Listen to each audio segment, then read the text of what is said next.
தமிழர் உரிமைக்காக போராடுகிற ஒரு மகனாக நிற்கிறேன் என்றால் அதற்கு முதல் விதையை தூவிய பெருந்தகை என்னுடைய பேராசிரியர் தோப்பா அவர்கள். ஒரு வரலாற்று பேரறிஞன். எங்களுக்கெல்லாம் இதுதான் பாதை என்று இந்த வழியை போங்கள் என்று அடையாளம் காட்டிய பெருந்தகை. பெரியாரை இவர்களாலே தின்று சீரணிக்க முடியாது. பெரியாரிய கோட்பாடுகள் அவ்வளவு வலிமையானவை என்றால் அவர் சொன்னார்ல, எனக்கு அதிகாரம் வேண்டாம். அதானங்க இப்போ நம்ம பேசிகிட்டு இருக்கோம். அதிகாரம் என்பது அப்சல்யூட் பவர் கரப்ட் அப்சல்யூட்லி. அதிகாரம் ஒரு மனிதனை சின்னவனாக்குகிறது.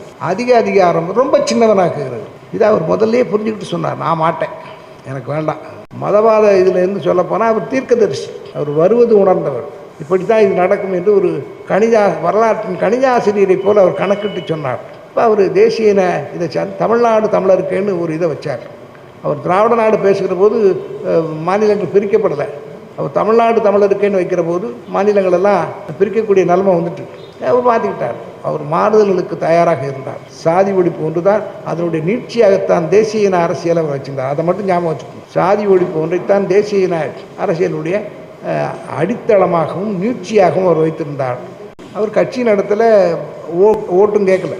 ஆனாலும் அவர் நின்றார். வரலாற்றில் நிற்கிறார். தமிழக வரலாற்றில் பெரியாருடைய இடத்தை எந்த விமர்சனங்களும் பிடுங்க முடியாது. சமகாலத்திலேயே காந்தியை விமர்சனம் பண்ணார். சமகாலத்திலேயே மார்க்சியவாதிகளை விமர்சனம் பண்ணார். அவருக்கு சாதி ஒழிப்பு ஒன்றிலிருந்து தான் எல்லா விஷயங்களும் தொடங்குகின்றன என்பது அவருடைய தீர்மானமான எண்ணம். அதைத்தான் அவர் பார்த்தார். அந்த வகையிலே பெரியாரிய சிந்தனைகள் தேசிய இனப்பிரச்சனைக்கு வழிகாட்டுகிற சிந்தனைகள்.